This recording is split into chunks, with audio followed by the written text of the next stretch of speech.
I went into the series, I think I even said this at the start of the week. I went into the series like willing to be really open-minded that there might be like great bets available at some point in the series, one way or another, based on how the series was going. I didn't really go in thinking like, I definitely think this team's going to win, or I definitely think this team's going to win. And that's not how I am with every series.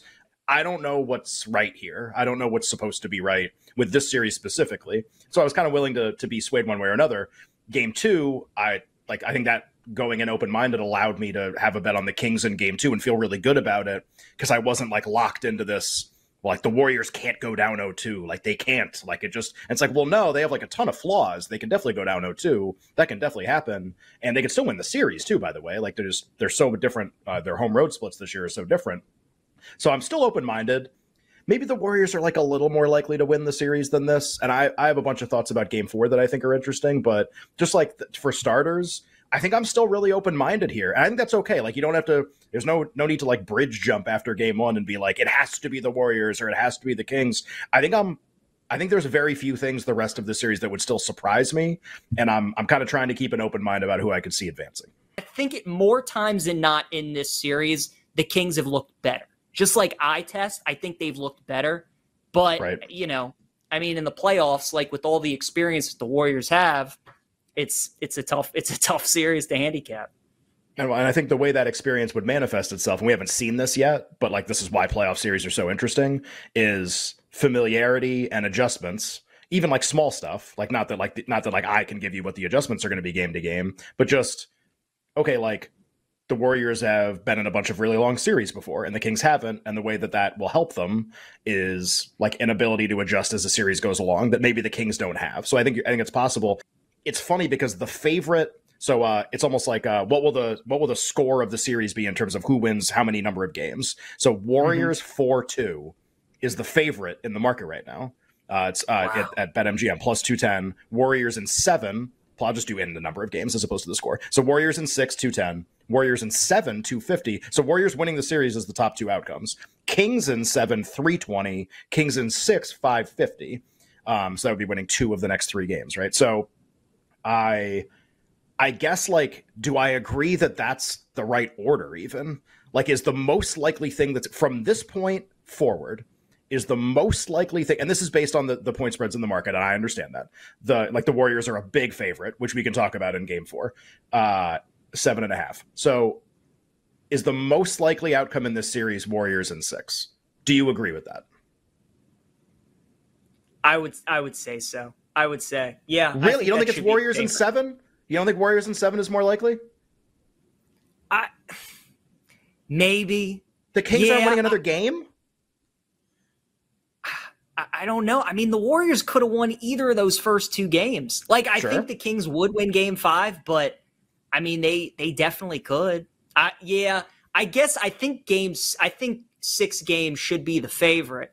Like, how do you handicap this series and then just the Suns in general? Like, do you think that you have a good read at them going long term?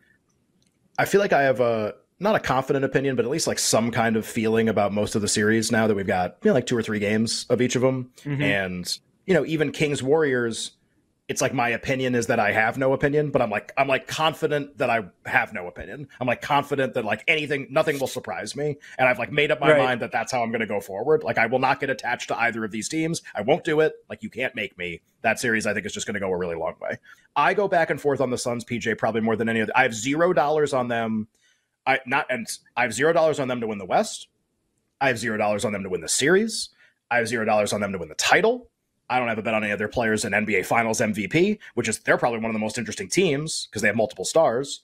I don't have any bets on them to lose to somebody in the finals, and I have the Bucks beating a couple teams in that market, and I don't have anything on the Suns, and it's just this constant shrug emoji.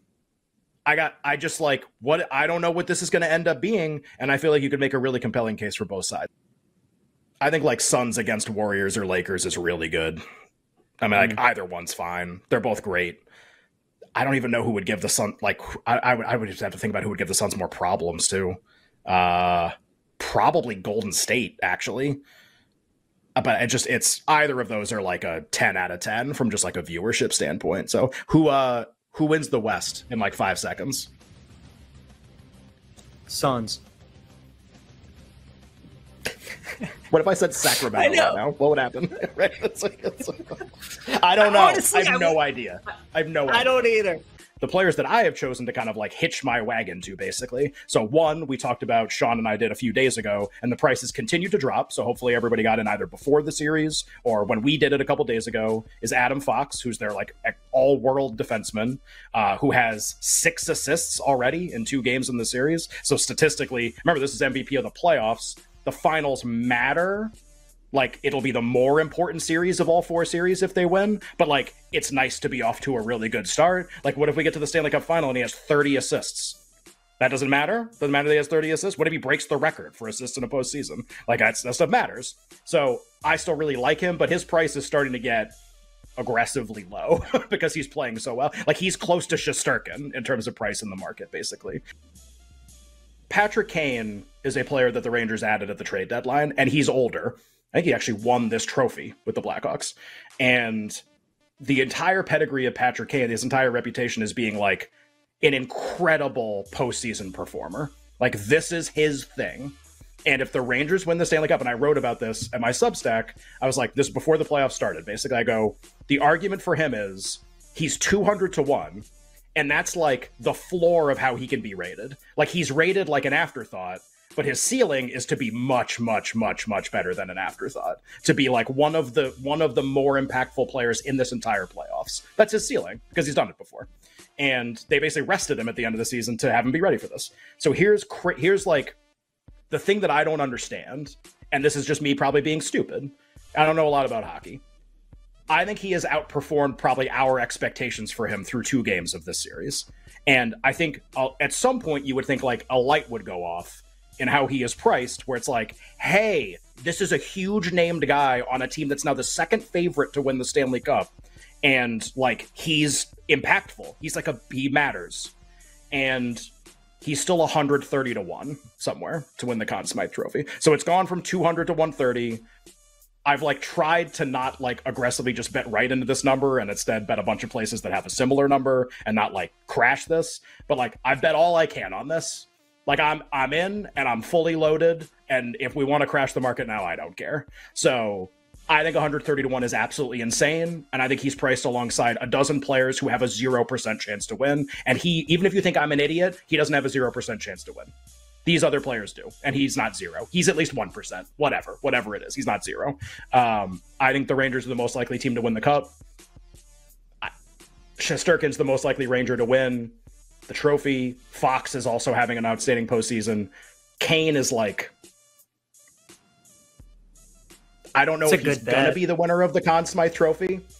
I would like him to be the winner of the Conn Smythe trophy. I'd like that very much. But like 130, and you get an impactful player on the second most likely team in the market to win, who might end up being the most likely. Let's see what Florida does with Boston the next couple games.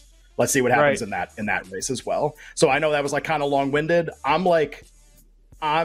It's not that I'm in like this, I'm like digging a ditch and putting myself in it if the Rangers don't win the Cup.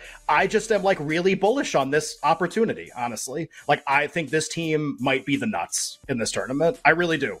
I kind of think they might be the nuts. I'm willing to, maybe I'm insane and it's not even really off the first 2 games. I love this setup. I love these prices.